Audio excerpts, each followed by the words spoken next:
Kembali lagi di channel Bercerita. Kali ini kita akan bercerita tentang kisah nyata yang ditulis oleh Ed Siskanovi yang berjudul Kampung Kubur. Pak Tommy adalah salah satu karyawan pabrik terkenal di kota Jember. Karena kesibukannya menjadi karyawan yang dipercaya di sana, Pak Tommy menjadi sibuk dan jarang sekali meluangkan waktu bersama keluarganya. Pak Tommy terkenal dengan sifat disiplin di kantor. Tak jarang jika ada karyawan lain yang datang telat atau malas, Pak Tommy tanpa berpikir panjang akan menegur mereka. Pak Tommy terkenal sebagai orang yang ambisius. Beberapa orang terdekat yang sangat mengenalnya sudah hafal betul bahwa Pak Tommy akan melakukan segala cara untuk tujuannya. Pak Tommy memiliki anak kembar yang bernama Akbar dan Ilham, dan seorang istri yang bernama Linda. Linda berkenalan dengan Tommy saat duduk di bangku kuliah. Mereka berkenalan dan kemudian setelah lulus kuliah memutuskan untuk menikah. Tommy bekerja dan Linda memutuskan menjadi seorang ibu rumah tangga. Saat itu pagi hari Pak Tommy akan berangkat kerja. Kemudian Akbar dan Ilham menghampirinya. "Ayah, kami pengen liburan. Ayo, kapan ayah ngajak kami jalan-jalan?" ucap Akbar dengan memeluk ayahnya. Ilham tidak ikut berkata, dia lebih memilih menunjukkan sikap kepada ayahnya yang ingin kembali ayahnya meluangkan waktu dengannya. "Sudahlah mas, ayo kita liburan. Anggap saja kamu istirahat sejenak dari rutinitas kantor. Masa mau kerja lagi, ucap Linda duduk di sampingnya. Tommy saat itu hanya memandang mereka dengan heran. Kemudian Tommy bersuara, "Baik, kita liburan. Tapi Sabtu Minggu saja, ayah nggak bisa kalau lebih dari itu. Sibuk, urusan kantor masih banyak," ucap Tommy. Tommy tanpa basa-basi langsung menghabiskan sarapannya dan berpamitan kepada mereka untuk berangkat. Di kantor, Pak Tommy seperti biasa, mengawasi semua pekerja dengan teliti. Siapa yang terlihat lengah dan tidak fokus dengan tugasnya, Pak Tommy tanpa basa-basi akan langsung menegurnya. "Bagas, kamu segera ke ruangan saya. Ada yang saya ingin bicarakan," tegas Tommy. Bagas yang saat itu menyapu kemudian berhenti dan cepat-cepat datang ke ruangan Pak Tommy. "Tok, tok, tok. Masuk." "Permisi Pak, ada perlu apa ya Pak saya dipanggil ke sini?" "Saya agak gugup Pak," ucap Bagas. Pak Tommy kemudian menyuruhnya untuk duduk dan memperhatikannya. Bagas terdiam. "Kemarin kamu membawa orang luar masuk ke pabrik tanpa konfirmasi kepada pihak pabrik terlebih dahulu. Bahkan Pak Yanto yang bertugas berjaga kemarin juga tidak tahu kamu membawa orang luar ke sini dan tadi malam komputer pabrik ada yang hilang dan beberapa benda lainnya. Pertanyaan saya, apa kamu tahu sesuatu tentang hal ini?" tegas Pak Tommy. Bagas yang saat itu gugup kemudian menjelaskan, Pak, saya memang kemarin membawa orang luar masuk ke pabrik. Namun untuk benda yang hilang tadi malam itu bukan kami Pak. Saya berani sumpah Pak. Kemarin saya membawa orang luar itu saudara saya sendiri Pak. Saya kemarin kurang enak badan dan saudara saya ingin mengambil barang belanjaan istri saya. Baju satu kodi. Bajunya lumayan tebal dan saya nggak kuat ngangkat, jadi saya minta bantuan saudara untuk mengambil. Karena saat itu mau minta tolong satpam, beliau tidak ada di tempat waktu itu, jelas Bagas.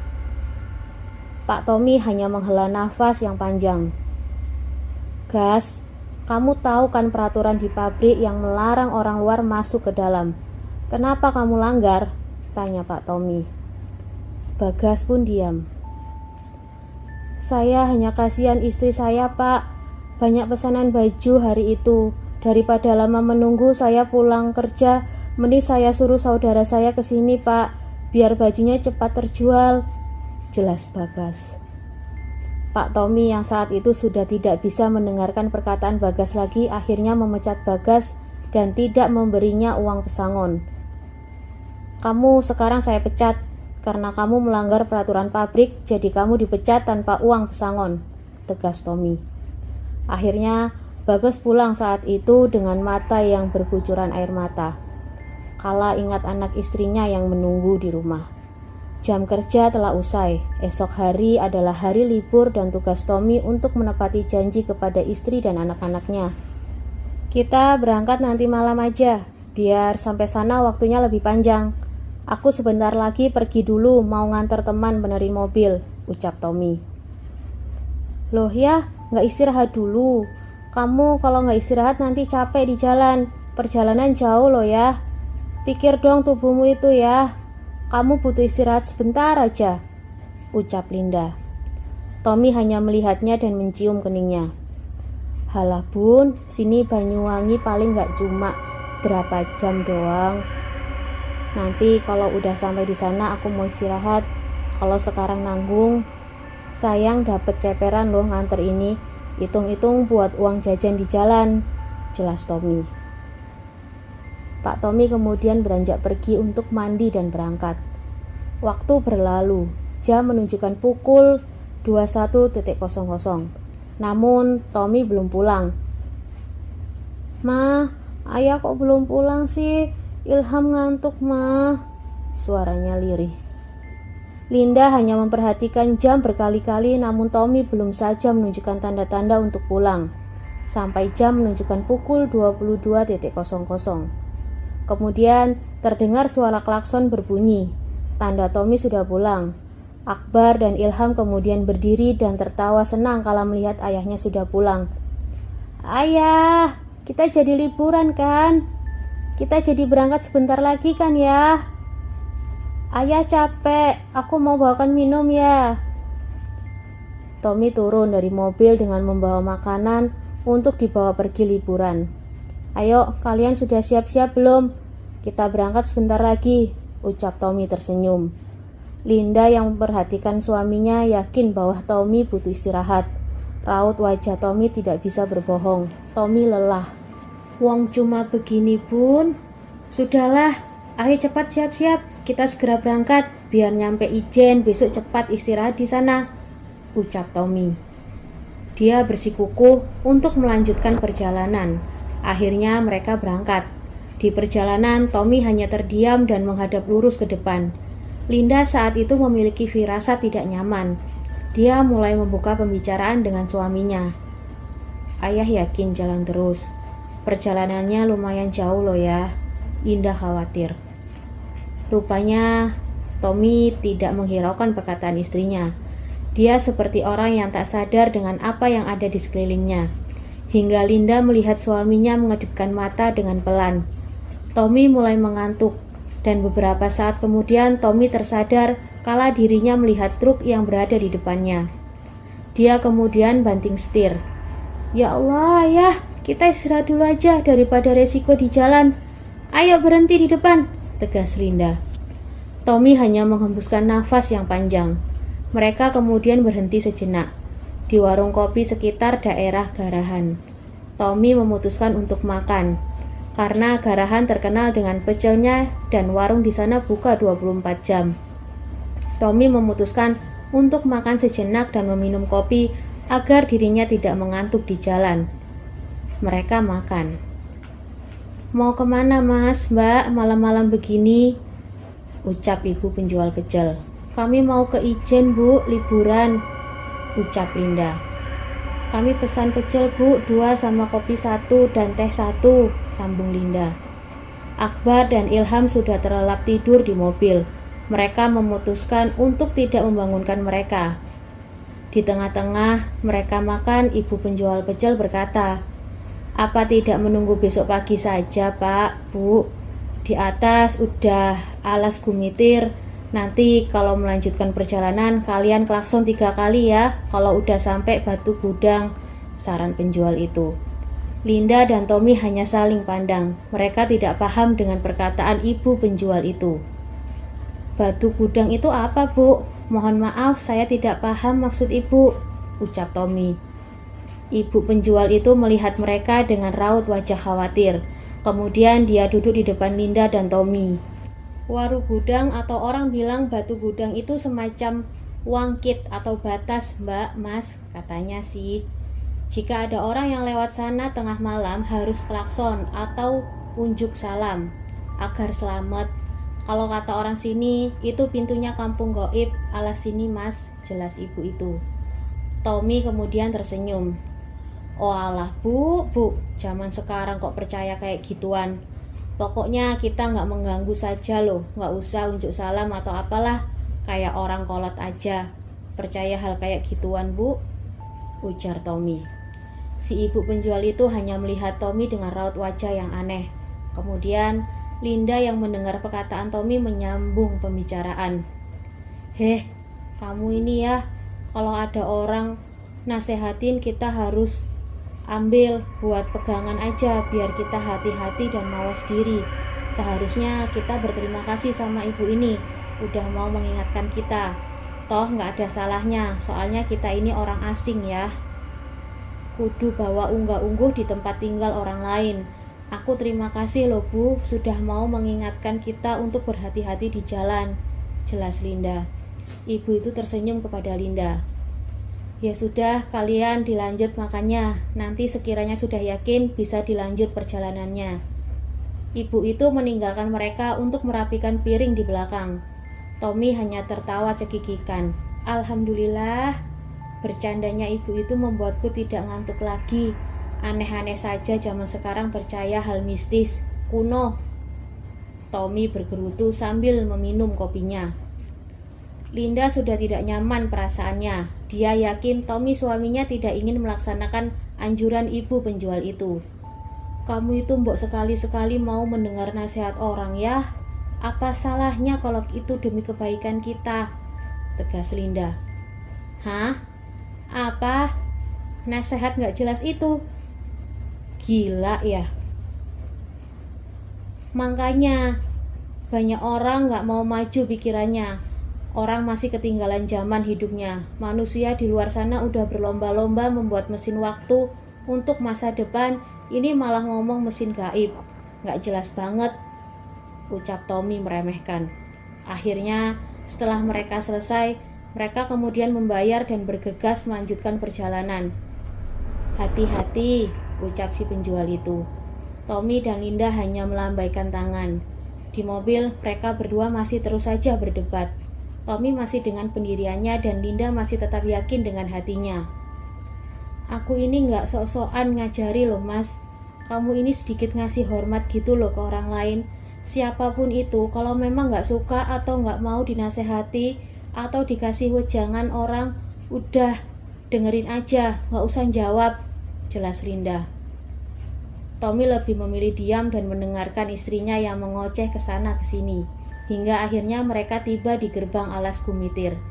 Jalanan tampak sepi dan tidak ada orang awe-awe, mengingat jam sudah menunjukkan tengah malam. Awe-awe artinya orang meminta di pinggir jalan dengan menggerakkan tangan. Semakin mereka mengemudi ke atas, semakin tebal pula kabut yang datang.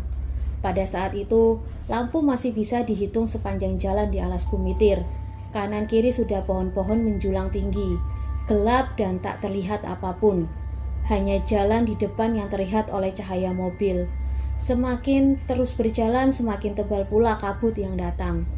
Akhirnya, Linda yang saat itu merasa aneh dengan jalanan yang amat sangat sepi, tidak ada satu kendaraan pun yang berpapasan lewat.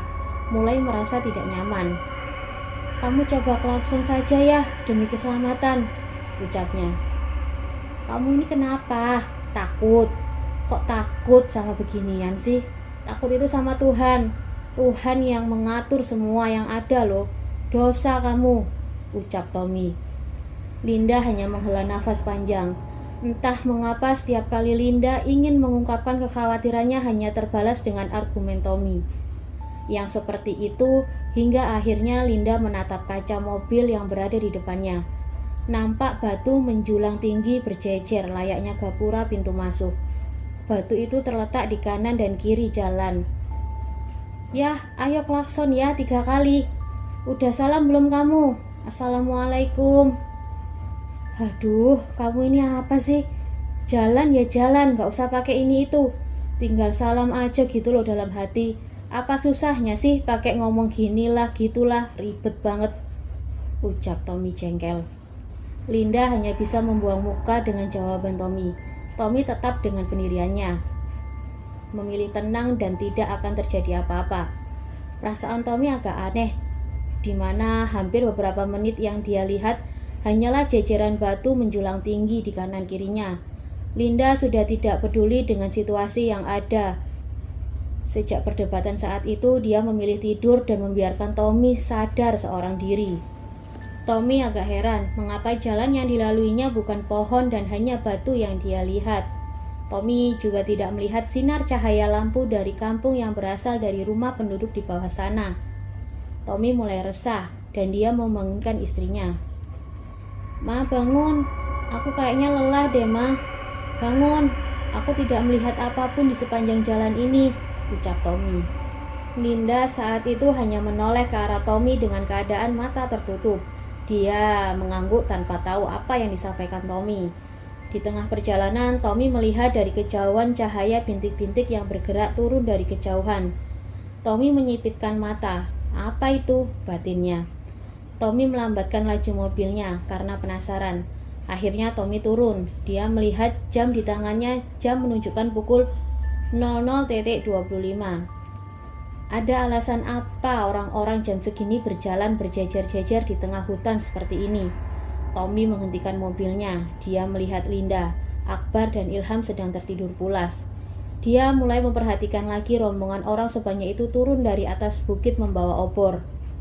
Tommy melihat di antara orang sebanyak itu membawa obor terdapat 4 orang, di tengah-tengah mereka membawa keranda yang terlihat jelas di dalamnya berisi mayat orang yang dikafani. Tommy kemudian memejamkan mata. Sekali lagi dia tidak percaya dengan apa yang dilihatnya. Saat dia mulai membuka lagi matanya, alangkah terkejutnya dia melihat kanan kirinya adalah makam. Makam yang batu nisannya terbuat dari kayu. Tommy semakin bingung dengan situasi yang terjadi. Akhirnya dia membangunkan Linda. Linda kemudian terbangun.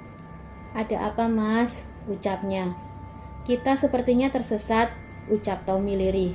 Linda kaget bukan main, manakala ia melihat sekelilingnya adalah kuburan.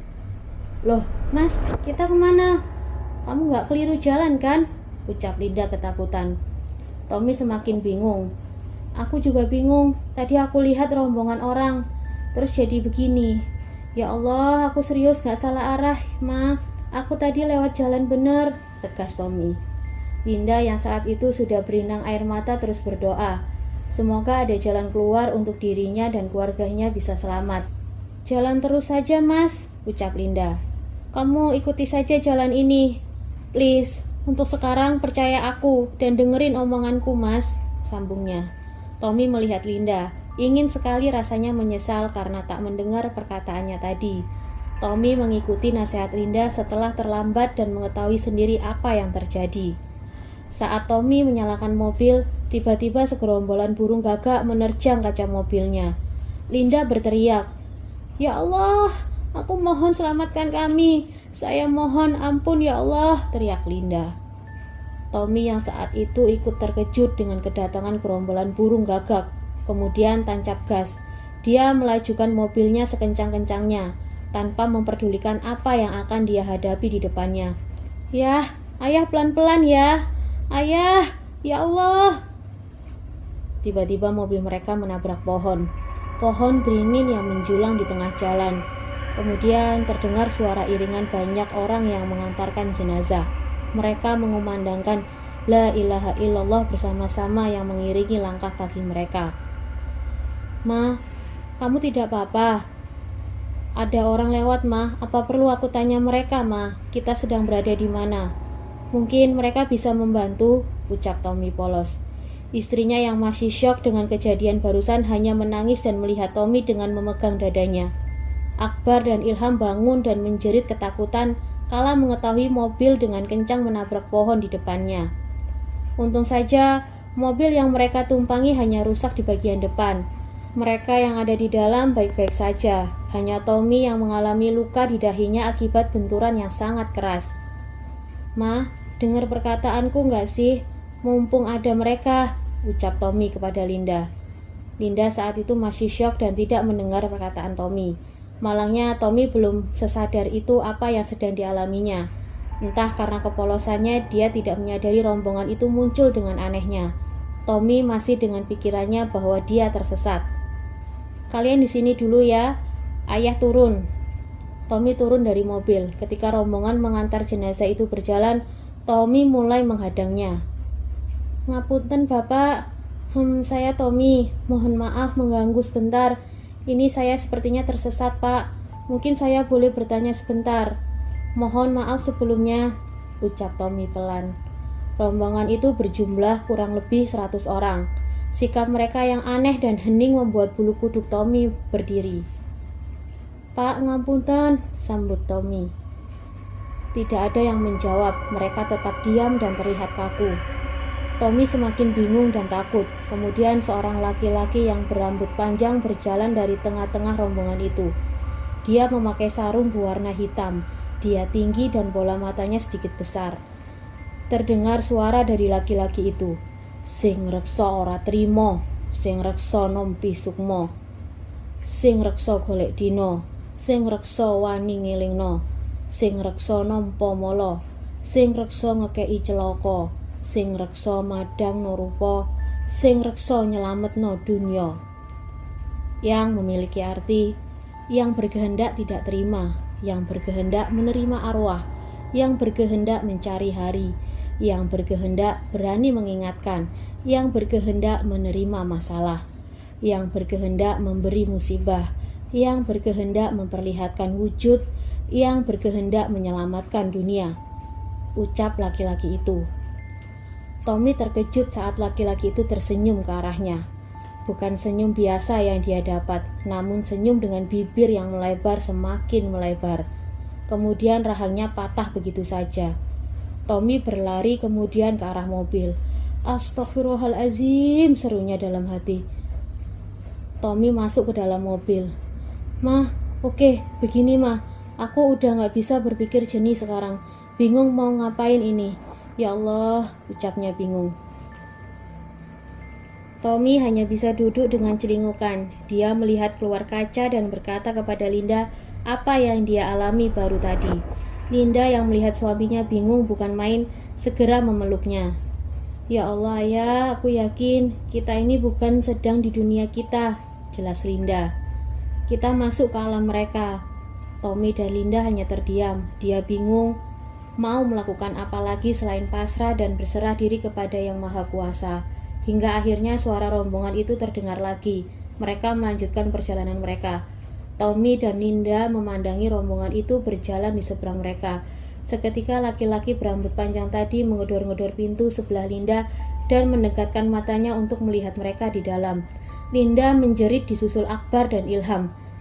Terdengar perkataannya, "Tutno wong iku, cek oleh dalan," yang artinya, "Ikuti orang-orang itu biar mendapat jalan." Tommy kemudian menutup matanya seraya istighfar berkali-kali. Kemudian Tommy melihat sekelilingnya. Laki-laki itu menghilang begitu saja. Linda juga menyadari bahwa sekejap laki-laki itu menghilang. "Kemana laki-laki itu? Ya Allah ya Robbi, aku berlindung kepadamu," ucap Linda. Tommy menghela nafas panjang dan mencoba untuk tenang. Dia berpikir, mungkin jika dia mulai tenang dan memahami apa yang sedang dia hadapi saat ini, mungkin keajaiban akan terjadi. Beberapa kemudian Linda menutup matanya dengan kedua tangannya. Disusul Tommy yang menutup wajahnya di atas setir mobil. Mereka menghentikan perjalanan mereka sepanjang jalan yang mereka lewati hanyalah kuburan. Akbar dan Ilham saling berpelukan dan menangis terseduh-seduh hingga akhirnya kemudian mereka tertidur. Alangkah terkejutnya mereka kala mendengar suara azan berkumandang. Kepala Linda dan Tommy seketika pusing. Linda dan Tommy terbangun dan mendapati dirinya telah mengalami kecelakaan dan masuk jurang. Terdengar riuh orang-orang dari belakangnya. Tommy juga tersadar dan pusing sekali kepalanya. Dia melihat Linda juga terbangun dan secepat mungkin melihat kondisi Akbar dan Ilham.